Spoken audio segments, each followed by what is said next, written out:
Հաջորդ հարցը, որ ես ցանկանում եմ անդրադառնալ, այսպես ասած, ցուցմունքների տարբերություններ, նախ այդ ոստիկանական մեթոդներով վերցված ցուցմունքների ինչքանով են օրինական կամ այդ բացատրությունները, այսպես ասեմ, այնտեղ տարբեր տեսակի է, անվտանգության տնօրինության աշխատակիցը վերցնում է բացատրություն, հանձնաժողովին անգամ չի հետաքրքրում, որ ասի եթե քիչ գործում ես այդ քննչական հասկացանք լավ դերել եք քննիչ եք նշանակել ձեր անվտանգության տնօրեն, բայց դա չի նշանակում որ մեթոդները դեպիսի լինեն։ Հանձնաժողովը անգամ չի փորձել աշխատակազմի մասին առայժմ խոսել, համոզված եմ նաև դուք եք, որովհետև դուք եք մասնակիցել այդ նյութերի կազմանը, չի փորձել անգամ այդ մարդկանց ինքնուրույն լսի, որ հասկանա տեսնի մեթոդները ճիշտ են թե չէ, սպառնացել են թե չէ։ Ես օրինակ ենթադրում եմ, եւ որպեսզի օդի մեջ չլինի, դուք ժամանակ ունեք, կարող եք անգամ ձեր որոշումը կայացնելուց հետո էլ դա անել, հրավիրել մարդկանց եւ ուղղակի հարցնել, ասել, լավ, այդ որ գրել ես, որ այստեղ շատ հուզիչ տեքստեր կան գրած, մենք չէինք ուզում, բայց որպեսզի պարգևատրում չստանանք, մենք սա արեցինք։ Մի քանի ընդհանրապես հարց։ Արդյոք ճանաչում եք հեծի գլխամասում իրացման տնօրինության աշխատակիցների եւ ղեկավարներին թե ոչ, եւ ինչ հանձնարարական է եղել միշտ ամեն հանդիպման ժամանակ։ Այս երկու հարցը ընդհանրապես ջարդելու էր իրանց եւ գրած բացատրությունը եւ մնացածը, որովհետեւ ես իմ աշխատակազմի հետ միասին մաքսիմում գոնես մասով հասցրել ենք միջև վերջի տեսուչը բոլոր միջոցներով, որ չի կարելի դա անել, այսինքն եթե ինչ-որ ցանցի պետ ենթադրյալ կարող էր ստիպել, այդ տեսուչները չէին կարող ուղղակի այդպես բաց գալ, բայց ստիպված արեցին։ Ես նույնն եմ տանն այդ շատ դեպքերում, որ ասում են դե տուն ենք պահում, ինչ անենք ու գնում են աշխարհի ամենավերջի ապօրինություններին։ Հաշվի առնելով նաև այս ամեն ինչը կարծում եմ, որ համոզված եմ, որ չի ցանկացել հանձնաժողովը, այսպես ասած, ճշմարտությունը վերհանի եւ ժողովրդին կարողանա տեղյակ պահել, թե ինչ է արել։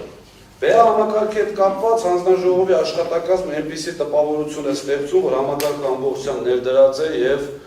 արդեն պատրաստ է, այսպես էքսպլուատացիայի պատրաստ է ամբողջությամբ աշխատելու։ Հերթական սուտը, այսա իրականում պետք է իրենց անուններով կոչել, որտեղ բոլորս լավ գիտենք, որ պատճառների մասին չեն խոսում, կարող են լինել սուբյեկտիվ, կարող են լինել օբյեկտիվ, բայց վերջին հաշվով, եթե 30%-ը հանրապետության չի անցել դեռևս այդ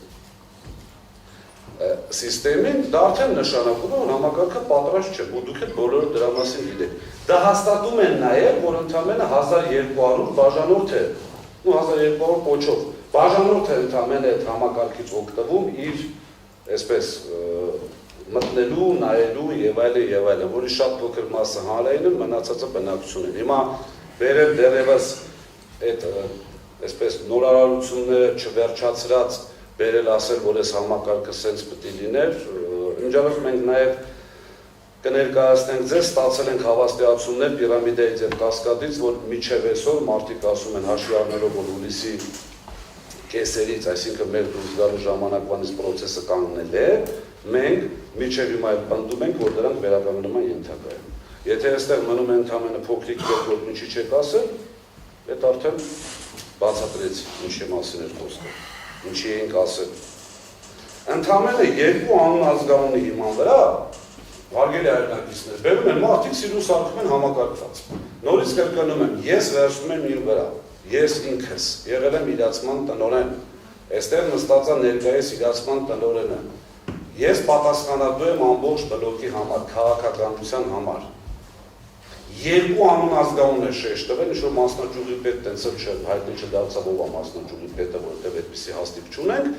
եւ երկրորդը հատաշատ ցանցի պետ։ Ցանցի պետի տեղակալինը համակարգված համարելը արդեն այդ հանցագործություն չէ, արդեն այլ կարմիր գծեր է խախտում, որովհետև ունենք 53-55 ցանց, բնականաբար այդքան տեղակալ եւ այլն, արդեն կարելի է տեղամասի պետին էլ համարել։ Մի տեղամասի պետին համարել ամբողջ հանրապետությունում համակարգված։ Որպեսզի մեկ անգամ եւս ապահովեմ կառավարչի ցանկությունը թվերը ներկայացնելու եւ այսպես ամեն ինչը հաշվի առնելով, որ տկենը շատ անգրագետ եւ սխալ հաղորդում է ներկայացել, ամենատեպս ճգնաժամային ընդհանրապես կապ չունեցող կետերը պետք է լցվել, բնականաբար բոլորով միասին լցվել են սխալ ինֆորմացիա մեր մասած